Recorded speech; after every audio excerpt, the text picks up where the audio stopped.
Au temps de Christ, l'utilisation des bijoux et des maquillages était d'origine satanique. 1 Timothée 2, 9 à 10 et 1 Pierre 3, versets 3 à 6 sont utilisés à titre d'exemple contre leur utilisation. Cette problématique a fait naître au sein du monde chrétien deux écoles de pensée, car pour certains, il faut essentiellement s'en tenir au passage précité et pour d'autres, en faire usage parce qu'il n'y a pas un passage qui l'interdise explicitement. En fin de compte, que retenir? Quelle est la vision de Dieu sur la question? Pour avoir une vision nette et précise, nous avons reçu sur ce plateau le révérend Francis Timon. Pasteur Francis, bonjour. Bonjour. Enchanté de vous recevoir sur ce plateau. D'entrée du jeu, nous allons nous intéresser à cet élève qui veut réagir à propos du thème de ce matin. C'est Malga, nous allons suivre sa question. Pourquoi dans d'autres églises on permet aux femmes de mettre des bijoux, mais par contre dans d'autres c'est strictement interdit? La problématique étant posée, pasteur, qu'est-ce que vous pouvez répondre à ceux qui nous suivent? Alors, le concept bijoux est un concept qui est assez grand, assez vaste. Et je pense qu'il ne serait pas prudent pour un chrétien et de surcroît pour un pasteur de trancher d'une façon catégorique en disant qu'on ne doit pas mettre des bijoux ou plutôt qu'on doit mettre des bijoux. On ne peut aller comme ça directement dans un sens ou dans un autre. Il est important de circonscrire d'abord la question. Ça permettra alors de savoir exactement quelle est la véritable pensée de Dieu sur la question. Parce que quand vous dites bijoux, vous voulez dire exactement quoi? À quoi faites-vous allusion quand vous parlez bijoux? Or, un bijou, ce que je voulais montrer, un bijou en fait c'est un élément de parure corporelle que l'on porte sur son vêtement ou que l'on porte sur son corps ou parfois même dans le corps. C'est le cas par exemple des piercings. Quand on introduit par exemple un bijou dans le nez, dans les lèvres, ainsi de suite. À ce moment-là, le bijou est porté dans le corps. Alors, outre cette fonction décorative qu'on attribue donc au bijou, le bijou joue également plusieurs autres rôles. Il a plusieurs fonctions qui sont vraiment très très variées, naturellement suivant les époques, suivant les cultures et suivant les croyances. Et je vais en épingler particulièrement 6 et vous allez vous rendre compte que les chrétiens ont vraiment intérêt à savoir donc se situer afin de savoir exactement de quel côté se trouve Dieu dans toute cette question. Il y a d'abord ce qu'on appelle la fonction sociale. Un bijou peut être caractéristique d'une fonction sociale, c'est-à-dire que en ce moment-là, l'objet traduit à quel groupe social appartient le porteur.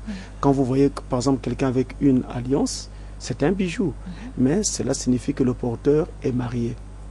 C'est ce que cela veut dire. Et vous avez plusieurs types comme ça, des bijoux qui sont portés et qui traduisent l'appartenance sociale de l'individu. C'est le cas par exemple de l'anneau de pêcheur que portent par exemple certains individus. Mais quand on voit cet anneau de pêcheur sur un individu, on sait que cet individu-là est un pape. Donc vous comprenez qu'à partir du bijou, on peut donc catégoriser socialement l'individu porteur de ce bijou. Il y a aussi la fonction identitaire. En ce moment-là, le bijou intervient pour signer et souligner l'appartenance, le groupe auquel appartient le porteur.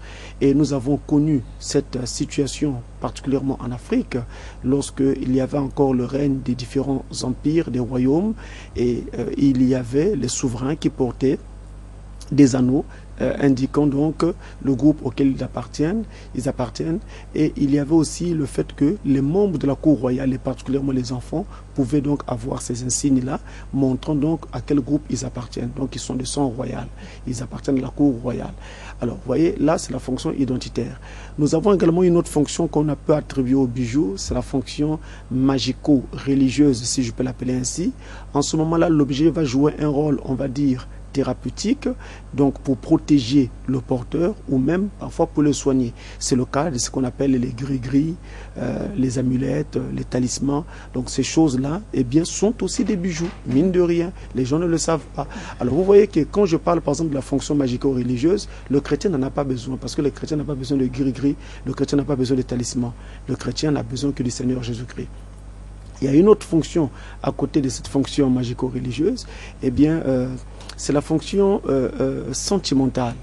Voyez-vous, la fonction sentimentale, en ce moment-là, l'objet joue un rôle sentimental dans le sens qu'il est cette fois vecteur d'un souvenir qui va donc rappeler au porteur soit une personne, soit un lieu, soit une chose.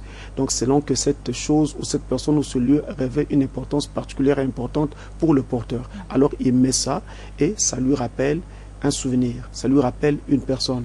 C'est le cas par exemple des gens qui portent des bijoux relatifs à un parent décédé. Donc il se rappelle que c'est son parent qui lui avait laissé ce bijou, qui le lui avait acheté, et donc pour se souvenir de ce parent qui est décédé, il porte ce bijou tout le temps sur lui.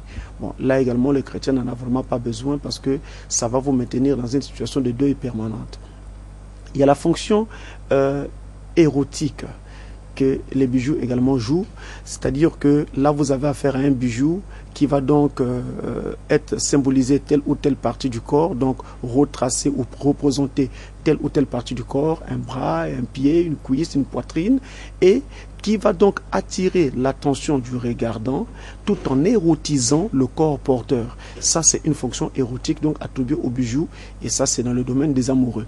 Mais il y a une autre fonction qui celle-là est vraiment assez capitale et les chrétiens en font tout le temps usage sans s'en rendre compte, et pourtant c'est bien et bien le cas, c'est la fonction utilitaire du bijou. En ce moment-là, le bijou joue un rôle spécifique dans la vie quotidienne du porteur. C'est le cas par exemple du peigne. Le peigne que vous utilisez pour peigner vos cheveux tout le temps, c'est un bijou. C'est le cas par exemple des pics à cheveux ou des pics à chapeau. Ce que les femmes mettent dans leur chapeau juste comme ornement. Eh bien, c'est un bijou. Et c'est le cas, par exemple, des ceintures. Quel est le chrétien homme qui n'aimait pas de ceinture? C'est un bijou. C'est le cas, par exemple, également des bagues sceaux. C'est-à-dire, comme dans l'Antiquité, une bague, mais avec un sceau. Quand on a fini d'écrire une lettre, on peut donc juste apposer sa bague dessus et le sceau reste sur le papier, sur le document. C'est aussi le cas aujourd'hui, puisque c'est devenu très moderne, les bagues sceaux, on en a de moins en moins aujourd'hui, mais il y a aussi des stylos sceaux, des stylos cachés, c'est des bijoux. Vous avez un stylo, chaque fois que vous avez écrit, vous finissez, vous signez, et quand vous avez besoin de votre cachet, vous n'avez pas besoin de repartir dans votre bureau, vous tirez votre stylo, vous enlevez le capuchon, et le cachet apparaît et vous cachetez votre document. Ouais, ça c'est un bijou également. Donc mine de rien, il y a comme ça plein de bijoux que nous utilisons. J'ai cité le cas des ceintures que et les femmes et les hommes portent, donc chrétiens ou non chrétiens. Ainsi, c'est la raison pour laquelle j'étais en train de dire que le chrétien ne doit pas dire qu'on ne doit pas porter des bijoux, et ne doit pas dire non plus qu'on doit porter des bijoux. Il faut savoir d'abord de l'équilibre. Voilà, de l'équilibre. Il faut savoir où est-ce qu'on se situe, dans quelle fonction on est et quelle est la fonction qu'on attribue aux bijoux que l'on porte. Dans le cadre utilitaire, en général, les chrétiens en font usage. Mais dans les autres cadres, par exemple le cadre sentimental, le chrétien n'en a pas besoin. Mais vous voyez, par exemple, que dans le cadre social, eh bien, les chrétiens en font usage, puisque les chrétiens utilisent les anneaux de mariage. C'est un bijou. Voilà un peu comment est-ce qu'on doit se situer pour pouvoir être équilibré sur la question. Alors, je voulais qu'on se base sur des bijoux utilitaires que vous avez cités tout à l'heure. Dans quelles circonstances peut-on les mettre? Naturellement, lorsque votre bijou est en train de jouer un rôle utilitaire, dans le mot utilitaire, nous avons le mot utilité et nous avons également le verbe utiliser. Donc vous avez là un objet que vous allez devoir utiliser quotidiennement, tous les jours, pour une raison particulière. Et la raison doit être fondée. Et c'est justement là que intervient la parole de Dieu. Il ne faut pas aller au-delà de ce que la parole de Dieu dit. Il faut que votre raison soit biblique. Je prends un cas. Vous utilisez un peigne pour vous peigner les cheveux le matin.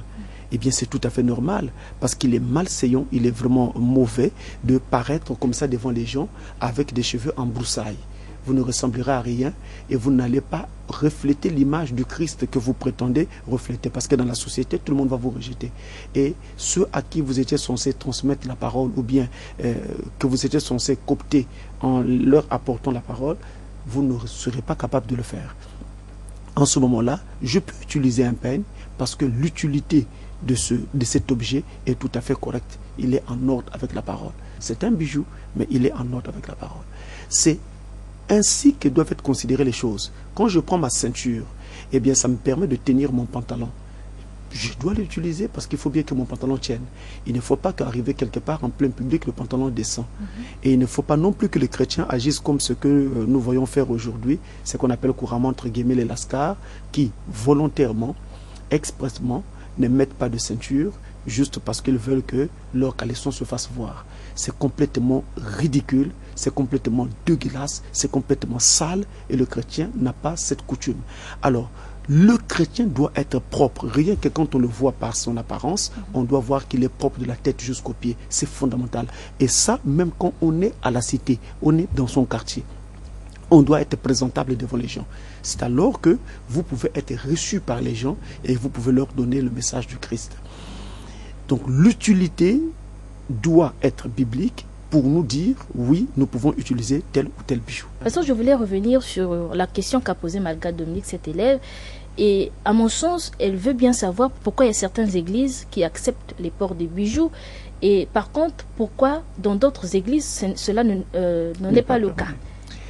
Alors, en général, dans l'imagerie populaire de Congolais, dans l'imagerie populaire des gens, quand on dit bijoux, ça renvoie automatiquement aux boucles d'oreilles. C'est pourquoi j'ai pris le soin de vous montrer qu'un bijou, quoique étant un élément que l'on porte sur son corps et tout le reste, un élément de parure, mais c'est un élément qui est utilisé selon différentes fonctions. Et ce sont ces fonctions qui vont donc caractériser le bijou.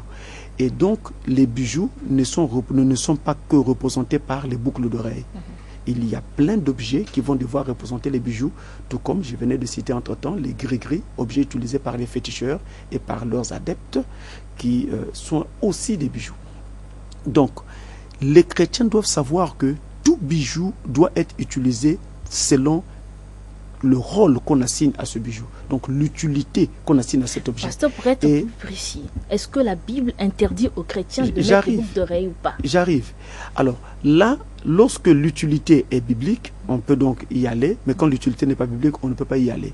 Alors vous parlez des bijoux que les chrétiens doivent porter ou pas. De façon ordinaire, de façon générale, la Bible, elle, interdit l'usage des boucles d'oreilles, l'usage des boucles de nez, l'usage de tout ce qui est extérieur, des chaînettes, des bracelets et autres. Des colliers. La Bible interdit cet usage, sauf lorsqu'il s'agit d'un amant qui offre un tel bijou à quelle occasion, pasteur? À l'occasion des fiançailles, à l'occasion d'un mariage, ou même pendant qu'on est déjà dans le mariage. Donc votre mari, votre amour vous offre donc un bijou, donc un bracelet, une chaînette, un collier ou quelque chose comme ça. En ce moment, vous portez. Et quand cela est fait, il y a donc dans ces contextes-là et dans ces conditions-là des écritures qui soutiennent cette pratique. Vous avez Ézéchiel chapitre 16, à partir du verset 8 jusqu'au verset 13. Vous avez donc là l'Éternel lui-même qui commence par dire qu'il a offert à son épouse Jérusalem des bijoux de toutes sortes et il en a établi la liste. Vous avez également Genèse chapitre 24 où Eliezer, allant prendre épouse pour Isaac, le fils de son seigneur Abraham, va donc offrir à celle-ci des bijoux qu'elle devait donc porter pour aller paraître devant Isaac. Alors vous voyez que là, nous sommes dans le contexte amoureux, nous sommes dans le contexte du mariage. Donc dans le cas des fiançailles, votre mari peut vous en offrir. Dans le cas du mariage, votre mari peut vous en offrir. Et même quand on est déjà dans un mariage, votre mari trouve que vous serez belle avec ça, il veut vous voir avec. Avec des boucles d'oreilles? Il vous donne avec des boucles d'oreilles, il vous donne, c'est lui qui vous offre. Quand c'est dans ce contexte-là, cela passe et c'est biblique. Mais dans un autre contexte, ça ne passe pas. Je vais m'expliquer rapidement pourquoi.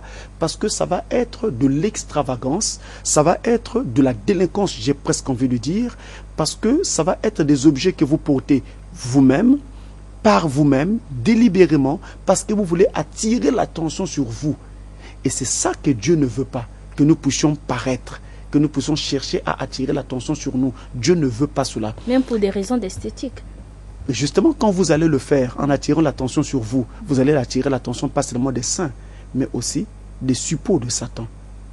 Et le danger se situe là. Et vous allez être donc en ce moment-là un objet utilisé par Satan, un objet entre les mains de Satan, parfois pour faire tomber des enfants de Dieu pour rien. Alors, la tendance, pasteur, actuellement, c'est que même les femmes qui ne sont pas mariées en font usage. C'est là le problème. C'est là le problème. C'est ce que je souligne en montrant que dans le cadre du mariage, vous pouvez porter ces bijoux si votre mari vous les offre. Mais dans un cadre autre que celui-là, les boucles d'oreilles et les choses de ce genre ne devraient pas être portées. Alors ceux qui en font usage par eux-mêmes, eh bien, sont en dehors de la volonté de Dieu. Et pour cela, nous avons des passages qui le soulignent. Vous avez 1 Timothée 2, à partir du verset 9 jusqu'au verset 12. Et vous avez aussi 1 Pierre chapitre 3, à partir du verset 1. Vous pouvez vous arrêter au verset 5. Une autre intervenante dans notre émission, pasteur, c'est Patino Marc. Nous allons suivre sa question. Pourquoi, à travers les bijoux, les gens de mauvaise foi ont-ils facilement accès à de domination? Et donc, pour préciser la question qu'a posée cet élève, comment est-ce que par des bijoux, certaines personnes dominent si facilement les autres? Alors, un bijou est un élément qui est rattaché à une utilité. Et donc, il y a un usage affecté à cet objet. Dans le cas, par exemple, des bijoux à fonction magico-religieuse, vous comprenez bien que le but pour lequel on porte ces bijoux, cet élément, cet objet, c'est pour avoir de l'influence, c'est pour avoir une certaine immunité, une certaine protection, une certaine sécurité, voire même pour avoir de la guérison. Et comme l'objet tout seul ne peut pas vous produire ce que vous attendez, parce que c'est là rattaché à une fonction qui est, dépasse le domaine physique, on va dans la fonction plutôt spirituelle. En ce moment-là, cet objet est préparé et conditionné par des gens assermentés qui vont donc mettre sur l'objet, ou plutôt rattacher à cet objet, un esprit qui aura pour mission d'accomplir l'utilité pour laquelle on va donc établir cet objet. Alors, c'est alors que celui qui porte cet objet, partout où il va, cet esprit l'accompagne. L'esprit qui a été donc rattaché à cet objet. Et cet esprit-là, qui n'est rien d'autre qu'un démon, c'est celui-là qui sera donc chargé d'accomplir donc le sale boulot. Influencer les autres, dominer les autres, voire même manipuler les autres. C'est ce qui se passe tout simplement. Donc en général, ces bijoux-là font partie de la catégorie magico-religieuse. Est-ce qu'on peut dire que le tatouage fait aussi partie des bijoux? Tatouage, faire partie des bijoux, pas exactement. C'est lorsque on associe cela au piercing. Donc lorsqu'il y a des objets qui sont raccrochés au corps, à ce moment-là, ça fera partie des bijoux. Alors que retenir de la prophétie d'Ésaïe 3 à partir du verset 16? Bon, la prophétie d'Ésaïe 3 annonce que dans les temps de la fin, les gens, justement, particulièrement les femmes, vont vraiment vont aimer les bijoux, vont en faire usage et même vont en faire usage en abondance. Et ce faisant, elles vont paraître de plus en plus belles et ça sera un des éléments qui va donc caractériser la beauté des femmes au temps de la fin. Et ça sera également un élément de séduction sur les hommes et particulièrement sur les fils de Dieu pour essayer de les faire tomber. Et ces jeunes filles et ces mamans qui seront donc prises par cet esprit, eh bien, vont être sous la domination de Satan pour produire ces effets-là. Alors, elles vont être éloignées de l'Éternel. Et il y a donc des caractéristiques par lesquelles on va les reconnaître. Il y a, en dehors même des bijoux dont nous parlons, il y aura donc l'accoutrement, c'est souligné là, dans Ésaïe chapitre 3. Vous allez voir que leur façon de s'habiller sera plutôt relâchée, sera plutôt sale. Les règles vont être dissolues complètement. Et ce sont des femmes qui vont marcher à petits pas.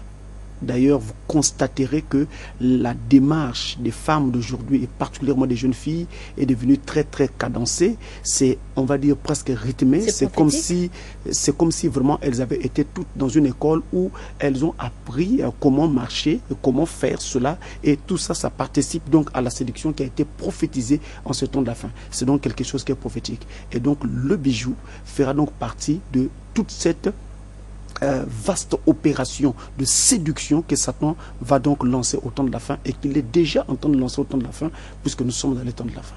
Alors, que retenir donc à propos de ce thème? Il faut tout simplement savoir que la parole de Dieu est claire. Nous n'avons pas à mettre les bijoux du genre tout ce qui est pendentif d'oreilles, de nez, des bracelets et tout le reste. La parole ne veut pas. Mais si votre mari, vous êtes marié et que votre mari vous les offre, vous pouvez les mettre.